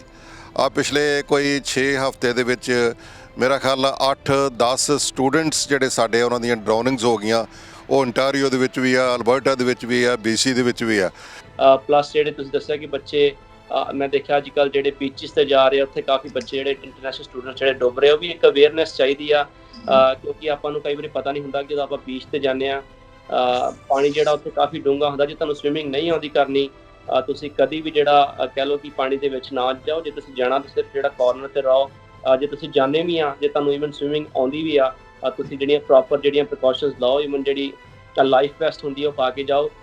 ਕਾਫੀ ਈਵਨ ਸਾਡੇ ਨਾਲ ਵੀ ਜਿਹੜਾ ਇੱਕ ਸਟੂਡੈਂਟ ਇੱਥੇ ਆਇਆ ਸਾਡੇ ਜ਼ਮਾਨੇ ਦੇ ਵਿੱਚ ਜਦੋਂ ਅਸੀਂ ਪੜ੍ਹਦੇ ਹੁੰਦੇ ਸੀ, ਉਦੋਂ ਵੀ ਇੱਕ ਇੱਦਾਂ ਦਾ ਕੇਸ ਹੋਇਆ ਸੀ ਕਿ ਜਿਹੜਾ ਸਾਡਾ ਕਲਾਸਮੇਟ ਹੁੰਦਾ ਸੀ ਮੁੰਡਾ, ਉਹ ਵੀ ਇੱਥੇ ਅਲਬਰਟਾ ਦੇ ਵਿੱਚ ਆਈ ਥਿੰਕ ਉਹ ਜਾ ਕੇ ਬੀਚ ਦੇ ਉੱਪਰ ਉਹਦੀ ਜਿਹੜੀ ਡੈਥ ਹੋ ਗਈ ਸੀ। ਸੋ ਅਵੇਅਰਨੈਸ ਦੀ ਇੱਕ ਬਹੁਤ ਜ਼ਿਆਦਾ ਜ਼ਰੂਰਤ ਆ, ਬੱਚਿਆਂ ਨੂੰ ਅਵੇਅਰ ਕਰਨ ਦੀ ਲੋੜ ਆ ਕਿ ਜੇ ਤੁਸੀਂ ਬੀਚਿਸ ਤੇ ਜਾਂਦੇ ਆ ਤੇ ਹਮੇਸ਼ਾ ਜਿਹੜੀਆਂ ਪ੍ਰੋਪਰ ਜਿਹੜੀਆਂ ਪ੍ਰੀਕਾਸ਼ਨਸ ਉੱਥੇ ਨਹੀਂ ਲਾਓ। ਡੈਥ ਦਾ ਇੱਕ ਹੋਰ ਕਾਰਨ ਹੈ ਜੀ ਐਕਸੀਡੈਂਟਲ ਡੈਥ। ਕਈ ਵਾਰੀ ਇਹ ਹੁੰਦਾ ਹੈ ਕਿ ਵਿਦਿਆਰਥੀਆਂ ਦਾ ਕੋਈ ਕਸੂਰ ਵੀ ਨਹੀਂ ਹੁੰਦਾ, ਕਿਸੇ ਹੋਰ ਦੀ ਗਲਤੀ ਦਾ ਖਾਮਿਆਜ਼ਾ ਉਹਨਾਂ ਨੂੰ ਭੁਗਤਣਾ ਪੈਂਦਾ ਹੈ। ਬਹੁਤ ਸਾਰੇ ਮੈਂ ਐਕਸੀਡੈਂਟ ਪਿਛਲੇ ਕਈਆਂ ਸਾਲਾਂ ਦੇ ਵਿੱਚ ਦੇਖੇ ਨੇ ਜਿਹੜੇ ਬੱਚਿਆਂ ਨੇ ਪੜ੍ਹਾਈ ਤੇ ਛੱਡ ਦਿੱਤੀ, ਪਰ ਪੇਰੈਂਟਸ ਨੇ ਲਗਜ਼ਰੀ ਗੱਡੀਆਂ ਲੈ ਦਿੱਤੀਆਂ ਤੇ ਉਹਨਾਂ ਨੂੰ ਓਵਰ ਸਪੀਡ ਉਹਨਾਂ ਨੇ ਕਰਕੇ ਦੇਖੀ ਤੇ ਬਹੁਤ ਸਾਰੇ ਘਾਤਕ ਜਿਹੜੇ ਐਕਸੀਡੈਂਟ ਹੋ ਗਏ, ਜਿਨ੍ਹਾਂ ਦੇ ਵਿੱਚ ਕਈਆਂ ਸਟੂਡੈਂਟ ਦੀਆਂ ਲਗਾਤਾਰ ਜਾਨਾਂ ਚਲੇ ਗਈਆਂ। ਸੋ ਮੈਂ ਪੇਰੈਂਟਸ ਨੂੰ ਬੇਨਤੀ ਕਰਾਂਗਾ ਕਿ ਜੇ ਬੱਚੇ ਤੁਹਾਡੇ ਪੜ੍ਹਨ ਵਾਸਤੇ ਆਏ ਨੇ ਤੇ ਸਿਰਫ ਪੜ੍ਹਨ ਵਾਸਤੇ ਉਹਨਾਂ ਦੀ ਸਪੋਰਟ ਕਰੋ, ਉਹਨਾਂ ਨੂੰ ਫੀਸ ਦਿਓ, ਰਹਿਣ ਨੂੰ ਖਾਣ ਨੂੰ ਉਹਨਾਂ ਨੂੰ ਪੈਸੇ ਦਿਓ। ਐਦਾਂ ਬਹੁਤੀ ਵਾਰੀ ਹੋਇਆ ਹੈ ਕਿ ਕੋਈ ਹਾਦਸਾ ਹੋ ਗਿਆ ਪਰ ਉਸ ਦੇ ਵਿੱਚ ਜਿਹੜਾ ਮੇਨ ਵਿਕਟਿਮ ਬਣਿਆ ਉਹ ਇੰਟਰਨੈਸ਼ਨਲ ਸਟੂਡੈਂਟ ਬਣ ਗਿਆ, ਉਹਨਾਂ ਨੂੰ ਆਪਣੀ ਜਾਨ ਤੋਂ ਹੱਥ ਧੋਣਾ ਪਿਆ। ਪਰ ਇੱਕ ਗੱਲ ਜ਼ਰੂਰ ਹੈ, ਕਈ ਵਾਰੀ ਜ਼ਿਆਦਾ ਪੈਸੇ ਕਮਾਉਣ ਦਾ ਲਾਲਚ ਜਿਹੜਾ ਉਹ ਜਾਨ ਤੇ ਭਾਰੀ ਪੈ ਜਾਂਦਾ। ਅਸੀਂ ਕੀ ਕਰਦੇ ਹਾਂ, ਅਸੀਂ ਇੱਥੇ ਦੇਖਦੇ ਹਾਂ ਕਿ ਕਈ ਵਾਰੀ ਸਟੂਡੈਂਟਸ ਇੱਥੇ ਆ ਕੇ ਆਪਣੀਆਂ ਜਿਹੜੀਆਂ ਸਟੱਡੀ ਨੂੰ ਆ ਉਹ ਪ੍ਰਾਇੋਰਟੀ ਨਹੀਂ ਦਿੰਦੇ, ਬਲਕਿ ਪੈਸੇ ਕਮਾਉਣ ਨੂੰ ਪ੍ਰਾਇੋਰਟੀ ਦਿੰਦੇ ਨੇ, ਜਿਸ ਕਰਕੇ ਉਹ ਟਰੱਕਿੰਗ ਦੇ ਲਾਇਸੈਂਸ ਲੈ ਲੈਂਦੇ ਨੇ। ਉਮਰ ਨਿਆਣੀ ਹੁੰਦੀ ਹੈ, ਲਾਇਸੈਂਸ ਲੈ ਲੈਂਦੇ ਨੇ, ਇੰਨਾ ਤਜਰਬਾ ਹੁੰਦਾ ਨਹੀਂ ਹੈਗਾ। ਅਸੀਂ ਪੁੱਛਿਆ ਜੀ ਟਰੱਕਿੰਗ ਸਕੂਲ ਦੇ ਇੱਕ ਇੰਸਟ੍ਰਕਟਰ ਨੂੰ ਕਿ ਕੀ ਕਾਰਨ ਹੁੰਦਾ, ਖਾਸ ਤੌਰ 'ਤੇ ਜਿਹੜੇ ਸਟੂਡੈਂਟਸ ਹੁੰਦੇ ਆ ਜਦੋਂ ਉਹ ਟਰੱਕ ਫੜਦੇ ਨੇ ਕੀ ਗਲਤੀਆਂ ਉਹ ਕਰ ਬੈਠਦੇ ਨੇ ਜਿਸ ਦੇ ਕਰਕੇ ਉਹਨਾਂ ਨੂੰ ਖਾਮਿਆਜ਼ਾ ਭੁਗਤਣਾ ਪੈਂਦਾ ਹੈ। ਬੜੇ ਪੈਸੇ ਦੀ ਬੜੀ ਲੋੜ ਪੈਂਦੀ ਹੈ ਉਰੇ, ਉਹਨਾਂ ਨੇ ਫੀਸਾਂ ਵੀ ਡਬਲ ਨੇ। ਇਸ ਕਰਕੇ ਨਾ ਉਹਨਾਂ ਨੂੰ ਡਬਲ ਡਿਊਟੀਆਂ ਕਰਨੀਆਂ ਪੈ ਰਹੀਆਂ, ਡਬਲ ਸ਼ਿਫਟਾਂ ਲਾਉਣੀਆਂ ਪੈ ਰਹੀਆਂ, ਵਿੱਚ ਹੋਰ ਕੰਮ ਤੇ ਜਾਂਦੇ, ਵਿੱਚ ਟਰੱਕ ਚਲਾਉਂਦੇ ਨੇ। ਪਹਿਲਾਂ ਤਾਂ ਉਹ ਆਪਣੀ ਪੂਰੀ ਨੀਂਦ ਲੈਣ। ਦੂਜਾ ਨੰਬਰ, ਜਦੋਂ ਸਕੂਲ ਤੋਂ ਬਾਅਦ ਕੰਪਨੀਆਂ ਦੀ ਜੋ ਟ੍ਰੇਨਿੰਗ ਹੁੰਦੀ ਹੈ ਉਹ ਵੀ ਜ਼ਰੂਰ ਲੈਣ। ਕਿਸੇ ਟ੍ਰੇਨ ਡਰਾਈਵਰ ਨਾਲ 1-2 ਹਫ਼ਤੇ ਜ਼ਰੂਰ ਟਰੱਕ ਚਲਾਉਣ, ਉਸ ਤੋਂ ਬਾਅਦ ਕੰਪਨੀ ਲਈ ਕੰਮ ਕਰਨ ਲੱਗਣ। ਵੀ ਜਦੋਂ ਟਰੱਕ ਦੀ ਟ੍ਰੇਨਿੰਗ ਲੈ ਕੇ ਕੰਪਨੀਆਂ ਕੋਲ ਜਾਂਦੇ ਨੇ ਜੋਬ ਲਈ, ਪਹਿਲਾਂ ਸੱਚ ਦੱਸਣ ਉੱਥੇ ਜਾ ਕੇ ਅਸੀਂ ਨਵੇਂ ਡਰਾਈਵਰ ਹਾਂ। ਕਈ ਵਾਰ ਕਹਿੰਦੇ ਨੇ ਮੈਂ 6 ਮਹੀਨੇ ਚਲਾਇਆ ਹੈ, ਉਹਦੇ ਕੋਲ 6 ਮਹੀਨੇ ਪੁਰਾਣਾ ਲਾਇਸੈਂਸ ਜ਼ਰੂਰ ਹੁੰਦਾ, 6 ਮਹੀਨੇ ਉਹਨੇ ਚਲਾਇਆ ਨਹੀਂ ਹੁੰਦਾ। ਇਸ ਗੱਲ ਨੂੰ ਲੈ ਕੇ ਉਹ ਮੇਰੀ ਜੌਬ ਨਾ ਚਲੀ ਜਾਵੇ ਕਿਤੇ, ਉੱਥੇ ਝੂਠ ਬੋਲ ਕੇ ਜੌਬ ਲੈ ਲੈਂਦੇ ਨੇ, ਜਿਹੜੀ ਕਿ ਬਹੁਤ ਬੰਦਿਆਂ ਦੀ ਮੌਤ ਦਾ ਕਾਰਨ ਬਣਦੀ ਹੈ ਬਾਅਦ ਦੇ ਵਿੱਚ। ਮੌਤ ਦਾ ਕਾਰਨ ਇੱਕ ਇਹ ਵੀ ਹੈ ਕਿ ਰੰਜਿਸ਼ ਦੇ ਕਰਕੇ ਕਈ ਵਾਰ ਇੱਕ ਦੂਜੇ ਦੀ ਜਾਨ ਲੈ ਲਈ ਜਾਂਦੀ ਹੈ। ਰਿਲੇਸ਼ਨਸ਼ਿਪ ਦੀ ਗੱਲ ਕਰੀਏ, ਕਈ ਵਾਰ ਇੱਕ ਦੂਜੇ ਨੂੰ ਧੋਖਾ ਦੇ ਦਿੱਤਾ ਜਾਂਦਾ, ਉਸ ਤੋਂ ਬਾਅਦ PR ਦੀ ਖਾਤਰ ਕਈ ਵਾਰੀ ਇੱਦਾਂ ਹੁੰਦਾ ਕਿ ਅਸੀਂ ਆਪਣੇ ਸਪਾਊਸ ਨੂੰ ਧੋਖਾ ਦੇ ਦਿੱਤਾ ਤੇ ਉਸ ਤੋਂ ਬਾਅਦ ਇਹ ਦੁੱਖ ਜਰਿਆ ਨਹੀਂ ਜਾਂਦਾ ਤੇ ਰੰਜਿਸ਼ ਵਜੋਂ ਕਤਲ ਹੋ ਜਾਂਦੇ ਨੇ। ਇਹ ਵੀ ਹੁੰਦਾ ਹੈ ਕਿ ਕਈ ਵਾਰੀ ਕਾਤਲ ਰਿਸ਼ਤੇਦਾਰ ਜਾਂ ਫਿਰ ਦੋਸਤ ਮਿੱਤਰ ਹੀ ਨਿਕਲਦੇ ਨੇ। ਤੁਹਾਨੂੰ ਦੱਸ ਦਈਏ ਕਿ ਇੱਕ ਵਾਰੀ ਮਿਸੀਸਾਗਾ ਲੇਕ ਸ਼ੋਰ ਦੇ ਵਿੱਚ ਇੱਕ ਲੜਕੀ ਦੀ ਲਾਸ਼ ਮਿਲੀ ਸੀ। ਇਹ ਕਿਹਾ ਜਾ ਰਿਹਾ ਸੀਗਾ ਕਿ ਇਹ ਸਸਪੈਕਟਡ ਮੌਤ ਆ। ਇੱਕ ਐਵੇਂ ਦੀ ਜੀ ਤੁਹਾਨੂੰ ਯਾਦ ਹੋਵੇਗਾ ਕਿ ਪਿਛਲੇ ਦਿਨ ਇੱਕ ਖਬਰ ਸਾਹਮਣੇ ਆਈ ਸੀ ਜਿੱਥੇ ਬੇਸਮੈਂਟ ਵਿੱਚ ਕੁੜੀ ਦੀ ਲਾਸ਼ ਮਿਲੀ ਸੀ ਤੇ ਉਸ ਦਾ ਕਾਤਲ ਉਸ ਦਾ ਜੀਜਾ ਹੀ ਨਿਕਲਿਆ ਸੀ। ਸੋ ਕਈ ਵਾਰੀ ਰੰਜਿਸ਼ਾਂ ਦੇ ਕਰਕੇ ਵੀ ਜਿਹੜੇ ਵਿਦਿਆਰਥੀ ਨੂੰ ਆਪਣੀ ਜਾਨ ਤੋਂ ਹੱਥ ਧੋਣਾ ਪੈਂਦਾ। ਤੁਸੀਂ ਇੱਥੇ ਆਉਂਦੇ ਹੋ, ਤੁਹਾਨੂੰ ਫੈਮਿਲੀ ਸਪੋਰਟ ਨਹੀਂ ਹੁੰਦੀ। ਹੁਣ ਆਬਵੀਅਸਲੀ ਤੁਹਾਡੀ ਫੈਮਿਲੀ ਤਾਂ ਇੱਥੇ ਆਉਣ ਨਹੀਂ ਲੱਗੀ, ਤੁਸੀਂ ਆਪਣੀ ਫੈਮਿਲੀ ਬਣਾਉਂਦੇ ਹੋ, ਰਾਈਟ। ਸੋ ਚਾਹੇ ਤੁਸੀਂ ਉਹਦੇ ਲਈ ਆਪਣੇ ਵਧੀਆ ਫਰੈਂਡਸ਼ਿਪ ਰੱਖੋ ਜਾਂ ਤੁਸੀਂ ਰਿਲੇਸ਼ਨਸ਼ਿਪ 'ਚ ਜਾਓ ਕਿਸੇ ਨਾਲ, ਠੀਕ ਆ। So most of the people they rush into being in a relationship because they don't want to feel lonely, right.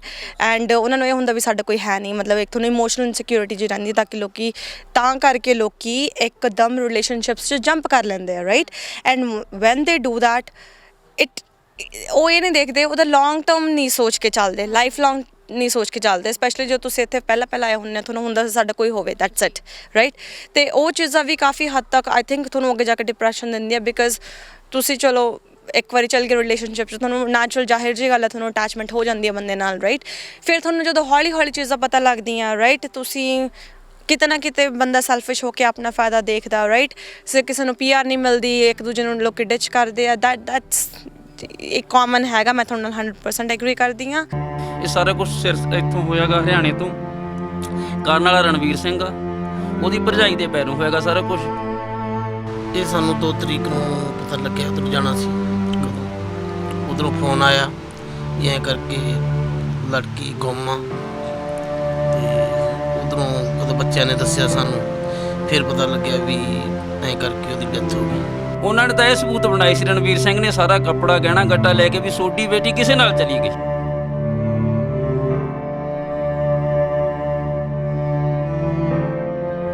ਮੇਰੇ ਨਾਲ ਇਹ ਗੱਲ ਕਰਦੀ ਸੀ, ਮੰਮੀ ਐਤਕੀ ਮੈਂ ਸੋਡਾ ਬਣਾ ਲਿਆ, ਪ੍ਰਦੀਪ ਦਾ ਬਣਾ ਲਿਆ।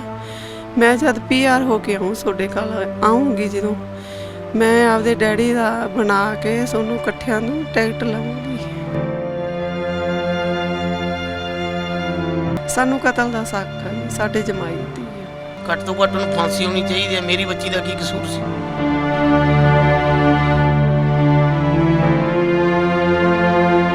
ਅਸੀਂ ਅਕਸਰ ਆ ਕੇ ਇੱਥੇ ਕਹਿ ਦਿੰਦੇ ਹਾਂ ਕਿ ਉਹਨਾਂ ਨੂੰ ਬਲੇਮ ਕਰਦੇ ਹਾਂ, ਸਟੂਡੈਂਟਸ ਨੂੰ ਬਲੇਮ ਕਰਦੇ ਹਾਂ ਕਿ ਉਹਨਾਂ ਨੂੰ ਰਹਿਣਾ ਸਹਿਣਾ ਨਹੀਂ ਆਉਂਦਾ ਜਾਂ ਉਹ ਕਿਵੇਂ ਰਹਿੰਦੇ ਨੇ, ਉਹਨਾਂ ਨੂੰ ਰੂਲਸ ਐਂਡ ਰੈਗੂਲੇਸ਼ਨਸ ਦਾ ਨਹੀਂ ਪਤਾ। ਪਰ ਇਹਦੇ ਵਿੱਚ ਸਟੂਡੈਂਟਸ ਨੇ ਵੀ ਆਪਣਾ ਪੱਖ ਰੱਖਿਆ। ਕਿਸੇ ਨੇ ਕੁਝ ਨਹੀਂ ਗਾਈਡ ਕੀਤਾ, ਤੁਸੀਂ ਇੱਥੇ ਆਉਂਦੇ ਹੋ ਲਾਈਕ ਪ੍ਰੋਪਰ ਨਵੇਂ ਨੇ, ਤੁਹਾਨੂੰ ਈਵਨ ਕਿ ਤੁਹਾਨੂੰ ਸੜਕ ਕ੍ਰਾਸ ਕਰਨ ਦੇ ਬਾਰੇ ਵੀ ਨਹੀਂ, ਬੱਚਿਆਂ ਨੂੰ ਰੂਲਸ ਨਹੀਂ ਪਤਾ ਹੁੰਦੇ, ਕਿਸੇ ਚੀਜ਼ ਦਾ ਵੀ ਤੁਹਾਨੂੰ ਪਤਾ ਨਹੀਂ ਹੁੰਦਾ। ਤੇ ਇਸ ਦੇ ਅਕੋਰਡਿੰਗ ਸੈਮੀਨਾਰਸ ਜ਼ਰੂਰ ਚਾਹੀਦੇ, ਕਿਉਂਕਿ ਨਵੇਂ ਆਉਂਦੇ ਆ, ਲਾਈਕ ਅਸੀਂ ਛੋਟੇ ਜਿਹੇ ਮਤਲਬ ਏਜ 'ਚ ਆ ਜਾਂਦੇ ਹਾਂ ਤੇ ਸਾਨੂੰ ਕੁਝ ਨਹੀਂ ਪਤਾ ਹੁੰਦਾ ਕਿ ਅਸੀਂ ਕਿੱਦਾਂ ਕੀ ਕਰਨਾ ਹੈ, ਕਿੱਦਾਂ ਰਹਿਣਾ ਇੱਥੇ। Because most of the kind ਬੱਚੇ ਜ਼ਿਆਦਾ ਫੋਰਨ ਕੰਟਰੀਜ਼ ਘੁੰਮੇ ਨਹੀਂ ਹੁੰਦੇ, ਤਾਂ ਸਾਰੇ ਨੂੰ ਪਤਾ ਨਹੀਂ ਹੁੰਦਾ ਸਾਡੇ ਇੰਡੀਆ ਵਿੱਚ ਵੈਸੇ ਵੀ ਰੂਲਸ ਡਿਫਰੈਂਟ ਹੈਗੇ ਨੇ। ਸੋ ਉਹਨਾਂ ਨੂੰ ਇੱਕ ਸੈਮੀਨਾਰ ਲਗਾਉਣਾ ਚਾਹੀਦਾ ਕਿ ਬੱਚਿਆਂ ਨੂੰ ਪਤਾ ਹੋਣਾ ਚਾਹੀਦਾ ਕਿ ਇੱਥੇ ਇੰਜ ਰੂਲ ਹੈ, ਇੰਜ ਰਹਿਣਾ ਚਾਹੀਦਾ, ਇੰਜ ਰਹਿਣਾ ਚਾਹੀਦਾ, ਇੰਜ ਕਰਨਾ ਚਾਹੀਦਾ। ਨਹੀਂ ਤਾਂ ਫਿਰ ਬਾਅਦ ਵਿੱਚ ਸਾਰੇ ਇਹੀ ਕਹਿੰਦੇ ਕਿ ਬੱਚੇ ਆ ਕੇ ਇੱਥੇ ਗੰਦ ਪਾਉਂਦੇ, ਬਟ ਬੱਚਿਆਂ ਨੂੰ ਦੱਸਿਆ ਨਹੀਂ ਜਾਂਦਾ ਪਹਿਲਾਂ ਕਿ ਰਹਿਣਾ ਕਿੱਦਾਂ, ਇੱਥੇ ਕਰਨਾ ਕਿੱਦਾਂ ਆ। ਸੋ ਇਹ ਵੀ ਇੱਕ ਬਹੁਤ ਵੱਡਾ ਰੀਜ਼ਨ ਹੈ। ਤੁਸੀਂ ਸਟੂਡੈਂਟ ਆਉਂਦੇ ਹੋ, ਸਮਟਾਈਮਸ ਜੇ ਤੁਹਾਡੇ ਰਿਸ਼ਤੇਦਾਰ ਇੱਥੇ ਹੁੰਦੇ, you have high expectations from them, ਤੇ ਕਦੇ ਉਹ ਫੁੱਲਫਿਲ ਨਹੀਂ ਹੁੰਦੀਆਂ ਤੇ ਤੁਹਾਡੇ ਦਿਲ 'ਚ ਕਿਤੇ ਨਾ ਕਿਤੇ ਕੋਈ ਨਾ ਕੋਈ ਗੱਲ ਰਹਿ ਜਾਂਦੀ ਆ। ਐਂਡ ਜੇ ਤਾਂ ਤੁਹਾਨੂੰ ਕੋਈ ਵੀ ਨਹੀਂ ਜਾਣਦਾ ਹੁੰਦਾ, then you have to figure it out on your own, right. ਨਾ ਤਾਂ ਸੋਸਾਇਟੀ ਉਹਨਾਂ ਨੂੰ ਕਿਸੇ ਤਰੀਕੇ ਨਾਲ ਹੈਲਪ ਕਰਦੀ ਆ, ਨਾ ਕੋਈ ਉਹਨਾਂ ਨੂੰ ਕਾਲਜਸ ਵੱਲੋਂ ਸੈਮੀਨਾਰ ਲਗਾਏ ਜਾਂਦੇ ਨੇ ਕਿ ਸੋਸਾਇਟੀ ਕੀ ਕਰ ਸਕਦੀ ਆ ਇਹਨਾਂ ਦੇ ਲਈ। ਸਾਡੀ ਸਰਕਾਰ ਜਿਹੜੀ ਹੈ ਜੀ ਬਹੁਤ ਵੱਡਾ ਰੈਵਨਿਊ ਕਲੈਕਟ ਕਰ ਰਹੀ ਹੈ ਇੰਟਰਨੈਸ਼ਨਲ ਸਟੂਡੈਂਟਸ ਦੇ ਕੋਲੋਂ। ਇਹ ਬਿਲੀਅਨਸ ਆਫ ਡਾਲਰ ਦੇ ਵਿੱਚ ਹੈ ਪਿਛਲੇ ਕਈਆਂ ਸਾਲਾਂ ਤੋਂ। ਇਹ ਬਹੁਤ ਵੱਡੀ ਇੰਡਸਟਰੀ ਹੈ ਸਾਡੇ ਮੁਲਕ ਵਾਸਤੇ, ਬੜੇ ਪੈਸੇ ਨੇ ਯੂਨੀਵਰਸਿਟੀਆਂ ਕਾਲਜਸ ਵਾਸਤੇ। ਪਰ ਮੈਂ ਇਹ ਕਹਿਣਾ ਚਾਹਾਂਗਾ ਕਿ ਜਦੋਂ ਸਟੂਡੈਂਟਸ ਆਉਂਦੇ ਨੇ, ਉਹਨਾਂ ਦਾ ਘੱਟੋ ਘੱਟ ਰਿਹਾਇਸ਼ ਦੀ ਵੀ ਕੋਈ ਗਾਰੰਟੀ ਹੋਵੇ। ਕਾਲਜ ਗਾਰੰਟੀ ਕਰੇ ਕਿ ਅਗਲੇ 3 ਜਾਂ 4 ਜਾਂ 2 ਸਾਲ ਦਾ ਜਿੰਨਾ ਵੀ ਤੁਹਾਡਾ ਕੋਰਸ ਹੈ ਉਹਦੇ ਵਿੱਚ ਕਾਲਜ ਦੇ ਵਿੱਚ, ਉਹ ਤੁਹਾਨੂੰ ਅਕਮੋਡੇਸ਼ਨ ਤੁਹਾਨੂੰ ਪ੍ਰੋਵਾਈਡ ਕਰਨੀ ਪਵੇਗੀ। ਉਹਨਾਂ ਨੂੰ ਉਹ ਬੇਸ਼ੱਕ ਫੀਸ ਦੇ ਵਿੱਚ ਇਨਕਲੂਡ ਕਰ ਲੈਣ $500 ਮਹੀਨੇ ਦਾ ਉਹਨਾਂ ਦਾ, ਪਰ ਸੇਫ ਅਕਮੋਡੇਸ਼ਨ ਉਹਨਾਂ ਨੂੰ ਪ੍ਰੋਵਾਈਡ ਕੀਤੀ ਜਾ ਸਕੇ। ਇਹ ਨਾ ਹੋਵੇ ਕਿ 10-10, 20-20 ਜਿਹੜੇ ਤਰ੍ਹਾਂ ਦੇ ਝੁੰਡਿਆ ਬੇਸਮੈਂਟਾਂ ਦੇ ਵਿੱਚ ਉਹਨਾਂ ਨੂੰ ਲਿਆ ਕੇ ਡੱਕ ਦਿੱਤਾ ਜਾਵੇ। ਸਾਡੇ ਸਮਾਜ ਦੇ ਵਿੱਚ, ਸਾਡੀ ਕਮਿਊਨਿਟੀ ਦੇ ਵਿੱਚ ਮੈਂ ਸਮਝਦਾ ਕਿ ਸਾਡੀਆਂ ਸਰਕਾਰਾਂ ਨੂੰ ਨਹੀਂ, ਸਾਡੇ ਸਕੂਲਾਂ ਕਾਲਜਾਂ ਨੂੰ, ਸਾਡੀਆਂ ਜਿਹੜੀਆਂ ਇੱਥੇ ਲਾ ਇਨਫੋਰਸਮੈਂਟਸ ਨੇ ਉਹਨਾਂ ਨੂੰ, ਸਾਡੇ ਗੁਰਦੁਆਰਾ ਮੰਦਿਰ ਤੇ ਮਸਜਿਦਾਂ ਨੂੰ, ਸਾਡੀਆਂ ਸਮਾਜ ਸੇਵੀ ਜਿਹੜੀਆਂ ਸੰਸਥਾਵਾਂ ਆ, ਉਹਨਾਂ ਨੂੰ ਅੱਗੇ ਆ ਕੇ ਇਹਨਾਂ ਸਟੂਡੈਂਟਸ ਨੂੰ ਸਾਂਭਣਾ ਚਾਹੀਦਾ ਤੇ ਇਹਨਾਂ ਦੀ ਹੈਲਪ ਕਰਨੀ ਚਾਹੀਦੀ ਹੈ।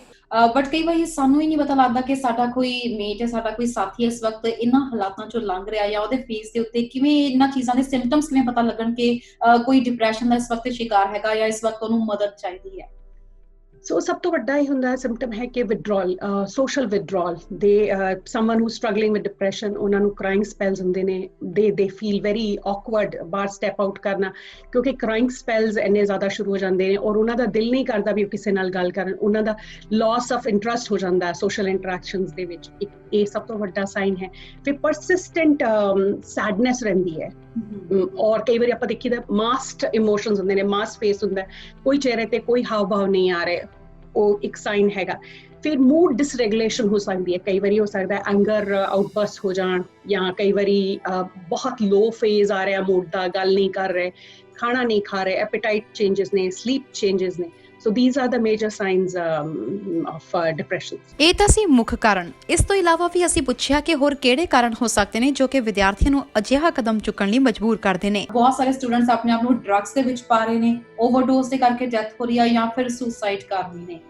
ਇੱਕ ਇੰਨਾ ਲੈਵਲ ਕਦੋਂ ਹਾਈ ਹੋ ਜਾਂਦਾ ਹੈ ਕਿ ਅਖੀਰ ਦੇ ਵਿੱਚ ਉਹਨਾਂ ਨੂੰ ਲੱਗਦਾ ਕਿ ਸਭ ਤੋਂ ਸੌਖਾ ਸਟੈਪ ਹੈ ਇਸ ਸਾਰੇ ਚੱਕਰ ਤੋਂ ਮੁਕਤੀ ਪਾਉਣ ਲਈ। See, again, initial stages ਚ ਜਦੋਂ ਜਿਹੜੀ help ਹੁੰਦੀ ਹੈ, that always prevention is better than cure, as everybody says. So again, ਜਦੋਂ ਲੱਗਦਾ ਹੈ ਕਿ ਹੁਣ ਜਿਵੇਂ ਸਿਰ ਤੋਂ ਪਾਣੀ ਲੰਘ ਗਿਆ, so that is the time they feel so helpless ਕਿ ਹੁਣ ਕੋਈ ਇਲਾਜ ਹੀ ਨਹੀਂ ਇਹਦਾ, so better ਹੈ, I mean, ਦੂਸਰਾ ਰਸਤਾ ਦੇਖੀ। ਅਸੀਂ ਨਵੇਂ ਆਏ ਤਾਂ ਉਦੋਂ ਕਰੋਨਾ ਆ ਗਿਆ, ਸੋ ਵੀ ਆਪਾਂ ਇੱਕ ਦੂਜੇ ਨੂੰ ਜ਼ਿਆਦਾ ਮਿਲੇ ਨਹੀਂ, ਜ਼ਿਆਦਾ ਨਾ ਸਾਡਾ ਸੀਗਾ, ਬਟ ਫਿਰ ਵੀ ਪਤਾ ਲੱਗਦਾ ਕਿ ਉਹ ਮਤਲਬ ਉਹ ਬੰਦਾ ਚੇਂਜ ਹੋ ਗਿਆ, ਉਹ ਬੰਦਾ ਚੇਂਜ ਹੋ ਗਿਆ, ਕਿਉਂਕਿ ਸਿਚੁਏਸ਼ਨਸ ਦੇ ਅਕੋਰਡਿੰਗ ਕਈਆਂ ਕੋ ਕੰਮ ਹੈਗਾ, ਕਈਆਂ ਕੋ ਨਹੀਂ ਹੈਗਾ, ਜਿਨ੍ਹਾਂ ਕੋ ਨਹੀਂ ਹੈਗਾ ਉਹ ਫਿਰ ਕੋਈ ਡਿਫਰੈਂਟ ਟਾਈਪਸ ਦੇ ਆਪਣੇ ਮਤਲਬ ਚੀਜ਼ਾਂ ਲੱਭਦੇ ਕਿ ਆਪਾਂ ਕਿਤੇ ਹੋਰ ਆਪਣਾ ਦਿਲ ਲਾ ਸਕੀਏ ਕਿ ਹੋਰ ਚੀਜ਼ ਨਾਲ, ਤੇ ਉਹ ਫਿਰ ਇਸ ਚੀਜ਼ਾਂ ਵਿੱਚ ਆਉਂਦੇ ਆ। ਸੋ ਇੱਕ ਦਾ ਕੇਸ ਮੈਨੂੰ ਵੀ ਪਤਾ ਲੱਗਾ ਸੀ ਮੇਰੇ ਫਰੈਂਡ ਤੋਂ ਕਿ ਹਾਂ ਸੀਗਾ ਕਿ ਇੱਕ ਨੂੰ ਹੋ ਗਿਆ, ਬਟ ਦੇ ਆਰ ਟਰਾਈਂਗ ਕਿ ਉਹਨਾਂ ਨੂੰ ਬੁਲਾਉਣ ਦੀ ਕੋਸ਼ਿਸ਼ ਕਰਦੇ, ਬਟ ਕੋਈ ਸੁਣਦਾ ਨਹੀਂ ਨਾ ਕਿ ਉਹਨਾਂ ਨੂੰ ਆਪਣੇ ਆਪ ਨੂੰ ਸਹੀ ਲੱਗਦਾ, ਤੇ ਸਗੋਂ ਦੂਜਿਆਂ ਨੂੰ ਵੀ ਇਨਵੋਲਵ ਕਰਨ ਦੀ ਕੋਸ਼ਿਸ਼ ਕਰਦੇ ਆ, ਡਰੱਗਸ, ਡਰਿੰਕਸ, ਇਹ ਸਾਰੀ ਚੀਜ਼ਾਂ। ਪੁਰਾਣੇ ਆਇਆਂ ਦਾ ਨਵੇਂ ਆਇਆਂ ਲਈ ਅਤੇ ਉਹਨਾਂ ਦੇ ਮਾਪਿਆਂ ਲਈ ਕੀ ਸੰਦੇਸ਼ ਸੀ, ਤੁਸੀਂ ਖੁਦ ਸੁਣੋ। ਮੈਂ ਇਹ ਬੇਨਤੀ ਕਰਾਂਗਾ ਕਿ ਪੇਰੈਂਟਸ ਨੂੰ ਜਾਂ ਸਟੂਡੈਂਟਸ ਨੂੰ ਕਿ ਤੁਸੀਂ ਹੌਸਲਾ ਨਾ ਹਾਰਿਓ। ਜ਼ਿੰਦਗੀ ਦੇ ਵਿੱਚ ਬੜੇ ਔਖੇ ਸਮੇਂ ਆਏ ਨੇ। ਅਸੀਂ ਸਾਰੇ ਹੀ, ਸਾਡੀ ਵੀ ਉਮਰ ਇੰਨੀ ਕੁ ਸੀ ਜਦੋਂ ਅਸੀਂ ਇਸ ਮੁਲਕ ਦੇ ਵਿੱਚ ਆਏ ਸੀ, ਅੱਜ ਤੋਂ 4-4.5 ਦਹਾਕੇ ਪਹਿਲਾਂ। ਅਸੀਂ ਇਹ ਸਾਰੀਆਂ ਮੁਸੀਬਤਾਂ ਦੇ ਵਿੱਚ ਦੀ ਗੁਜ਼ਰੇ ਹਾਂ। ਟਾਈਮ ਲੈ ਕੇ ਚੱਲਿਓ, ਆਪਣੀ ਪੜ੍ਹਾਈ ਪੂਰੀ ਕਰ ਲਓ, ਆਪਣੇ ਕਾਨੂੰਨ ਜਿਹੜਾ ਇੱਥੇ ਦਾ ਉਹਨੂੰ ਤੋੜਿਓ ਨਾ। ਜੇ ਕਾਨੂੰਨ ਨੂੰ ਤੋੜ ਦਿੱਤਾ, ਤੁਹਾਡੇ ਪੈਸੇ ਵੀ ਗਏ, ਤੁਹਾਡੀ ਪੜ੍ਹਾਈ ਵੀ ਗਏ, ਫਿਰ ਤੁਹਾਡੀ ਡਿਪੋਰਟੇਸ਼ਨ ਹੋ ਜਾਏਗੀ, ਤੁਸੀਂ ਕਿਸੇ ਪਾਸੇ ਵੀ ਨਾ ਰਹੋਗੇ। ਬਹੁਤ ਸੋਹਣਾ ਮੁਲਕ ਹੈ, ਇੱਥੇ ਦੇ ਕਾਨੂੰਨ ਨਾ ਤੋੜਿਓ, ਦਿਲ ਲਾ ਕੇ ਕੰਮ ਕਰਦੇ ਰਹੋ, ਆਪਣੀ ਇਮੀਗ੍ਰੇਸ਼ਨ ਲਾਓ, ਆਪਣੇ ਪਰਿਵਾਰਾਂ ਨੂੰ ਇੱਥੇ ਸੱਦੋ, ਆਪਣੇ ਪੇਰੈਂਟਸ ਨੂੰ ਖੁਸ਼ ਰੱਖਣ ਦੀ ਕੋਸ਼ਿਸ਼ ਕਰੋ। ਤੇ ਮੈਂ ਪੇਰੈਂਟਸ ਨੂੰ ਬੇਨਤੀ ਕਰਾਂਗਾ ਕਿ ਜ਼ਿਆਦਾ ਐਕਸਪੈਕਟ ਪਹਿਲੇ 5 ਸਾਲ ਉਹਨਾਂ ਤੋਂ ਇਹ ਨਾ ਐਕਸਪੈਕਟ ਕਰਿਓ ਕਿ ਤੁਹਾਨੂੰ ਉਹਨਾਂ ਨੇ ਲੱਖਾਂ ਹੀ ਡਾਲਰ ਉੱਥੇ ਘੱਲ ਦੇਣੇ ਨੇ। ਜੇ ਤੁਸੀਂ ਐਕਸਪੈਕਟ ਕਰੋਗੇ, ਹੋ ਸਕਦਾ ਤੁਹਾਡਾ ਬੱਚਾ ਕਿਸੇ ਗਲਤ ਕੰਮ ਦੇ ਵਿੱਚ ਚਲਾ ਜਾਵੇ ਔਰ ਉਹ ਆਪਣੀ ਜਾਨ ਤੋਂ ਵੀ ਹੱਥ ਧੋ ਬੈਠੇ। ਇਸ ਕਰਕੇ ਇੰਨਾ ਸੌਖਾ ਨਹੀਂ ਹੈ ਕਿ ਪਿੱਛੇ ਉਹਨਾਂ ਨੂੰ ਪੈਸੇ ਭੇਜਣੇ, ਉਹਨਾਂ ਦੇ ਸਰਵਾਈਵਲ ਦਾ ਵੀ ਸਵਾਲ ਹੈ ਜੀ। ਥੈਂਕ ਯੂ, ਮਿਹਰਬਾਨੀ ਜੀ, ਥੈਂਕ ਯੂ। ਇੱਕ ਕੰਟਰੀ ਹੈਗੀ ਲੈਂਡ ਆਫ ਓਪਰਚੁਨਿਟੀਜ਼। ਤੁਸੀਂ ਜੇ ਇੱਥੇ ਕੰਟਰੀ ਦੇ ਵਿੱਚ ਆਉਂਦੇ ਆ, ਪੜ੍ਹਦੇ ਆ, ਆਪਣਾ ਵਰਕ ਪਰਮਿਟ ਤੁਸੀਂ ਲੈਂਦੇ ਆ, ਤੇ ਐਂਡ ਆਫ ਦਾ ਡੇ ਜੇ ਤੁਹਾਡਾ ਕੋਈ ਵੀ ਡ੍ਰੀਮ ਹੈਗਾ ਵਾ, ਇੱਥੇ ਨਾਟ ਓਨਲੀ ਮੀ, ਬਹੁਤ ਇੰਟਰਨੈਸ਼ਨਲ ਸਟੂਡੈਂਟਸ ਜਿਹੜੇ ਮੇਰੇ ਗਰੁੱਪ ਦੇ ਵਿੱਚ ਹੈਗੇ ਆ, ਉਹ ਆਪਣਾ ਬਿਜ਼ਨਸ ਦੇ ਵਿੱਚ ਬਹੁਤ ਵਧੀਆ ਕਰ ਰਿਹਾ, ਕੋਈ IT ਫੀਲਡ ਦੇ ਵਿੱਚ ਵਧੀਆ ਕਰ ਰਿਹਾ ਵਾ, ਕੋਈ ਮੈਡੀਕਲ ਫੀਲਡ ਦੇ ਵਿੱਚ ਆ। ਸੋ ਇਹ ਕੰਟਰੀ ਦੇ ਵਿੱਚ ਕੰਟਰੀਬਿਊਟ ਕਰ ਰਿਹਾ, ਤੇ ਕੰਟਰੀ ਵੀ ਇਹ ਲੋਕਾਂ ਨੂੰ ਇੱਦਾਂ ਦੀ ਕੰਟਰੀ ਹੈ ਕਿ ਉਹਨਾਂ ਨੂੰ ਵੈਲਕਮ ਕਰਦੀ ਆ ਜਿਹੜੇ ਇੱਥੇ ਆ ਕੇ ਇਕਨੋਮੀ ਦੇ ਵਿੱਚ ਕੰਟਰੀਬਿਊਟ ਕਰਦੇ ਆ। ਕਿਉਂਕਿ ਆਪਾਂ ਜਾਣਦੇ ਕੈਨੇਡਾ ਦੀ ਪਾਪੂਲੇਸ਼ਨ ਕੋਈ ਇੰਨੀ ਜ਼ਿਆਦਾ ਨਹੀਂ ਹੈਗੀ, ਆਪਾਂ ਨੂੰ ਇਮੀਗ੍ਰੈਂਟਸ ਦੀ ਲੋੜ ਹੁੰਦੀ ਆ। ਸੋ ਇਮੀਗ੍ਰੈਂਟਸ ਜਿਹੜੇ ਵਧੀਆ ਇੱਥੇ ਆ ਕੇ ਜਿਹੜੇ ਕੰਟਰੀ ਲਈ ਕੰਟਰੀਬਿਊਟ ਕਰ ਸਕਣ, ਇਕਨੋਮੀ 'ਚ ਕੰਟਰੀਬਿਊਟ ਕਰਨ।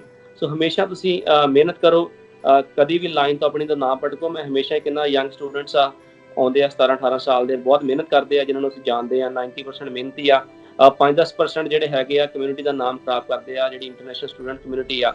ਸੋ ਮਿਹਨਤ ਕਰੋ, ਤੁਸੀਂ ਕੁਝ ਵੀ ਇੱਥੇ ਅਚੀਵ ਕਰ ਸਕਦੇ ਆ। ਸਾਰੀ ਕਮਿਊਨਿਟੀ ਤੁਹਾਡਾ ਸਾਥ ਦੇਣ ਲਈ ਮੇਰੇ ਲੱਗਦਾ ਕਿ ਤਿਆਰ ਰਹੂਗੀ। ਜਦੋਂ ਤੁਸੀਂ ਮਿਹਨਤ ਕਰਦੇ ਆ, ਕਦੇ ਵੀ ਸਾਡੇ ਲਈ ਕੋਈ ਸੇਵਾ ਹੁੰਦੀ ਆ, ਐਜ਼ ਅ ਵੱਡਾ ਬ੍ਰਦਰ ਤੁਸੀਂ ਮੈਨੂੰ ਅਪਰੋਚ ਕਰ ਸਕਦੇ ਆ ਐਨੀ ਟਾਈਮ। ਸਾਡਾ ਆਫਿਸ ਜਿਹੜਾ ਹਮੇਸ਼ਾ ਓਪਨ ਹੁੰਦਾ। ਇੰਟਰਨੈਸ਼ਨਲ ਸਟੂਡੈਂਟਸ ਜਿਹੜੇ ਆਉਂਦੇ ਆ, ਮੈਂ ਪਰਸਨਲੀ ਉਹਨਾਂ ਦੀ ਕਾਫੀ ਹੈਲਪ ਕਰਨ ਨੂੰ ਹਮੇਸ਼ਾ ਤਿਆਰ ਰਹਿੰਦਾ ਵਾ। ਕਿ ਕੋਈ ਵੀ ਤੁਹਾਨੂੰ ਕੁਐਸਚਨ ਹੈਗਾ, ਕੋਈ ਗਾਈਡੈਂਸ ਚਾਹੀਦੀ ਹੈ, ਹਮੇਸ਼ਾ ਤੁਸੀਂ ਮੈਨੂੰ ਰੀਚ ਆਊਟ ਕਰ ਸਕਦੇ ਹੋ। ਸੋ ਦੋਸਤੋ, ਇਸੀ ਪ੍ਰੋਗਰਾਮ ਲਾਈਫ ਇਨ ਕੈਨੇਡਾ ਦੀ ਖਾਸ ਪੇਸ਼ਕਸ਼। ਇਸ ਪ੍ਰੋਗਰਾਮ ਦਾ ਮਕਸਦ ਨਾ ਤਾਂ ਕਿਸੇ ਦੀਆਂ ਭਾਵਨਾਵਾਂ ਨੂੰ ਠੇਸ ਪਹੁੰਚਾਉਣਾ, ਨਾ ਹੀ ਅਸੀਂ ਇੰਟਰਨੈਸ਼ਨਲ ਸਟੂਡੈਂਟਸ ਦੇ ਅਗੇਂਸਟ ਕੋਈ ਗੱਲ ਕਰਨਾ ਚਾਹੁੰਦੇ ਹਾਂ। ਅਸੀਂ ਸਾਡੀ ਕਮਿਊਨਿਟੀ ਨੂੰ ਵੀ ਦੱਸਣਾ ਚਾਹੁੰਦੇ ਹਾਂ, ਅਸੀਂ ਸਾਰਿਆਂ ਨੂੰ ਇਹ ਗੱਲ ਦੱਸਣਾ ਚਾਹੁੰਦੇ ਹਾਂ ਕਿ ਇੱਥੇ ਆ ਕੇ ਕਿੰਨਾ ਮੁਸ਼ਕਿਲਾਂ ਦਾ ਉਹਨਾਂ ਨੂੰ ਸਾਹਮਣਾ ਕਰਨਾ ਪੈਂਦਾ। ਸੋ ਥੋੜ੍ਹਾ ਜਿਹਾ ਉਹਨਾਂ ਲਈ ਪੋਜ਼ੀਟਿਵ ਵੀ ਰਹੋ, ਤੇ ਨਾਲ ਦੀ ਨਾਲ ਸਟੂਡੈਂਟਸ ਨੂੰ ਵੀ ਦੱਸਣਾ ਚਾਹੁੰਦੇ ਸੀਗੇ ਕਿ ਸਮਾਜ ਤੁਹਾਡੇ ਲਈ ਹੈ। ਸੋ ਜੇਕਰ ਇਹੋ ਜਿਹੇ ਕਿਸੇ ਹਾਲਾਤਾਂ ਵਿੱਚ ਤੁਸੀਂ ਆਪਣੇ ਕਿਸੇ ਦੋਸਤ ਨੂੰ ਦੇਖਦੇ ਹੋ ਤਾਂ ਉਹਦੀ ਮਦਦ ਕਰੋ, ਅੱਗੇ ਆਓ। ਇਸ ਦੇ ਨਾਲ ਹੀ ਪੇਰੈਂਟਸ ਲਈ ਵੀ ਇੱਕ ਲੈਸਨ ਸੀ ਇਹਦੇ ਵਿੱਚ। ਉਮੀਦ ਕਰਦੇ ਹਾਂ ਜੀ ਤੁਹਾਨੂੰ ਸਾਡੀ ਇਹ ਪੇਸ਼ਕਸ਼ ਪਸੰਦ ਆਈ ਹੋਏਗੀ। ਕਮੈਂਟ ਕਰਕੇ ਦੱਸਿਓ ਜ਼ਰੂਰ। ਫਿਲਹਾਲ ਹਰਸ਼ ਦੇ ਨਾਲ ਤਰਨਜੀਤ ਕੌਰ ਘੁੰਮਣ ਨੂੰ ਦਿਓ ਇਜਾਜ਼ਤ। ਦੇਖਦੇ ਰਹੋ ਹਮਦਰਦ TV। ਸਤਿ ਸ਼੍ਰੀ ਅਕਾਲ।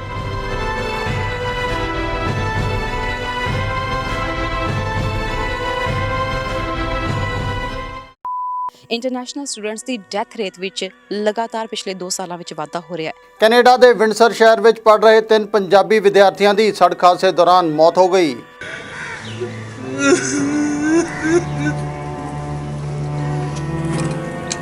ਦੋ ਟਰੱਕਾਂ ਦੀ ਹੋਈ ਆਪਸੀ ਟੱਕਰ ਵਿੱਚ 2 ਪੰਜਾਬੀ ਵਿਦਿਆਰਥੀਆਂ ਦੀ ਮੌਤ ਹੋ ਗਈ। ਸਟੱਡੀ ਵੀਜ਼ੇ ਤੇ ਗਿਆ ਸੀ ਅਪ੍ਰੈਲ 14 ਵਿਸਾਖੀ ਵਾਲੇ ਦਿਨ। ਵੀਰ ਢੱਲ ਨੇ ਕਥਿਤ ਤੌਰ ਤੇ ਸਮਨਦੀਪ ਕੌਰ ਦਾ ਕਤਲ ਕੀਤਾ।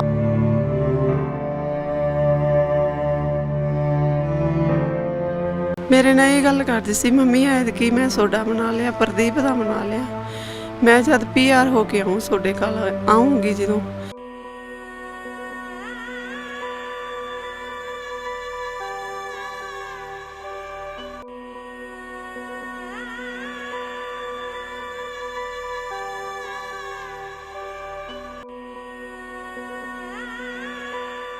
ਤੁਸੀਂ ਸਟੂਡੈਂਟ ਆਉਂਦੇ ਹੋ, ਸਮਟਾਈਮਸ ਜੇ ਤੁਹਾਡੇ ਰਿਸ਼ਤੇਦਾਰ ਇੱਥੇ ਹੁੰਦੇ, you have high expectations from them। ਤੇ ਕਦੇ ਉਹ ਫੁੱਲਫਿਲ ਨਹੀਂ ਹੁੰਦੀਆਂ ਤੇ ਤੁਹਾਡੇ ਦਿਲ 'ਚ ਕਿਤੇ ਨਾ ਕਿਤੇ ਕੋਈ ਨਾ ਕੋਈ ਗੱਲ ਰਹਿ ਜਾਂਦੀ ਆ।